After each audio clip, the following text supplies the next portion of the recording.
కర్నూలు జిల్లా పత్తికొండ పట్టణంలో CM Chandrababu deputy CM Pawan Kalyan Annadata Sukhibhava పథకం అమలు చేసినందుకు గాను రైతన్నలతో కలిసి ఎమ్మెల్యే కేఈ శ్యామ్ కుమార్ కి భారీ ట్రాక్టర్ ఎడ్ల బండ్లు ర్యాలీతో కృతజ్ఞతలు తెలిపారు.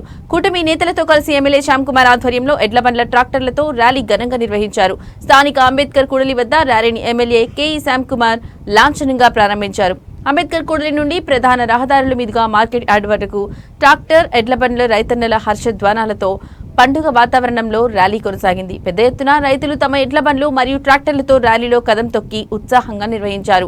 ఈ సందర్భంగా మార్కెట్ యార్డ్లతో ఏర్పాటు చేసిన సభలో ఎమ్మెల్యే కేఈ శ్యామ్ కుమార్ మాట్లాడుతూ సీఎం చంద్రబాబు అన్నదాతలకు ఇచ్చిన హామీ మేరకు అన్నదాత సుఖీభవ పథకాన్ని అమలు చేశారని చెప్పారు.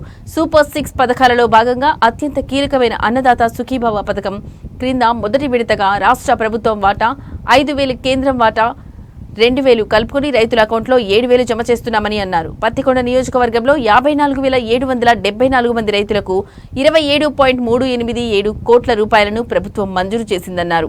కూటమి ప్రభుత్వం వచ్చిన ఏడాదిలోపే రైతులకు వ్యవసాయ పనిముట్లు, డ్రిప్ పరికరాలు సబ్సిడీ కింద అందజేశామన్నారు. ఈ నెల 15వ తేదీన మహిళలకు ఉచిత బస్సు ప్రయాణం కల్పిస్తున్నామన్నారు. కూటమి ప్రభుత్వం ఏర్పడిన ఏడాదిలోపే ఇచ్చిన హామీలు అమలు చేశామని ఎమ్మెల్యే శ్యామ్ కుమార్ పేర్కొన్నారు. గత 5 ఏళ్లుగా ఏదైతే వాళ్ళు ప్రామిస్లు చేస్తారో, వాగ్దానాలు చేస్తారో ఏది కూడా పూర్తి చేయకుండా పతనమయ్యారు.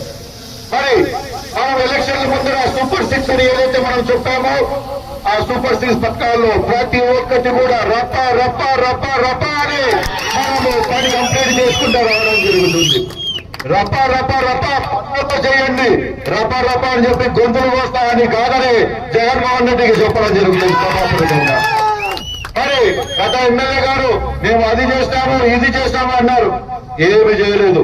వాళ్ళు కబ్జాలు చేస్తారు, మనుషుల్ని చంపారు, మనుషుల్ని భయపెట్టారు. వాళ్ళ లీడర్లు ఏదో ఒక రకంగా లబ్ధి కావాలని చెప్పి ప్రజల స్టడీలు చేసుకున్నారు తప్ప ఎవరికి కూడా మంచి చేస్తే దాఖలా లేదని ఈ సభాపతిగా మీ అందరికీ చెప్పడం జరుగుతుంది. మరి నువ్వేం చేస్తున్నావు, మరి సంవత్సరం అయ్యింది, నువ్వేమి చేస్తావు అని చెప్పి చాలా మంది ప్రశ్నలు కూడా అందరికి ఆలోచనలు కూడా వచ్చిండొచ్చు. మనం రావడం వచ్చిన వెంటనే ప్రతి ఒక్క ఊర్లో సిమెంట్ రోడ్లు ఏదో విధంగా డెవలప్మెంట్ కంపడాలని సిమెంట్ రోడ్లు వేశాము. అదేవిధంగా రహదారుల పైన గుంతలు ఉంటే ఆ గుంతలు పూడ్చాము. అదేవిధంగా 66 చెరువులకి పత్తికొండకి నీళ్లు రాలేదు అని ఎప్పుడు అనే వాళ్ళకి నోరు మూసేటట్ల పత్తికొండ చెరువుకి నీళ్లు కూడా తీసుకొచ్చాము. మరి వాళ్ళు ఏం చేస్తారు?